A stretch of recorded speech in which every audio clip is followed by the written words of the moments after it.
So, lalabas kami ngayon guys. Pero, mag-alas 6 na ng gabi. Siguro mga 10 minutes na lang. Mag-alas 6 na ng gabi. Pero, yung sikat ng araw is parang pang alas 3 pa lang siya.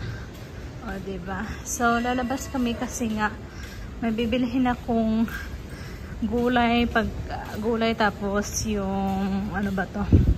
Prutas. Tapos yung bigas. Kasi yung bigas na binili namin is ano siya, pangit, online namin siya binili. Actually, nakabili na kami noon dati, pero hindi ko alam ngayon, pangit yung lasa, tapos parang luma siya.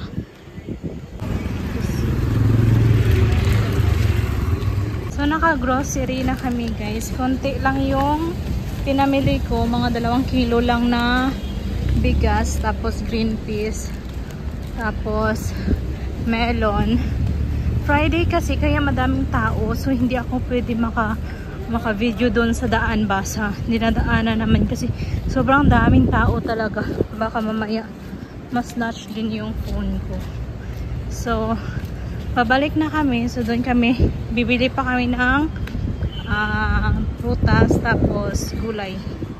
So, may nadaanan ako kaninang malunggay. So, bibili din ako.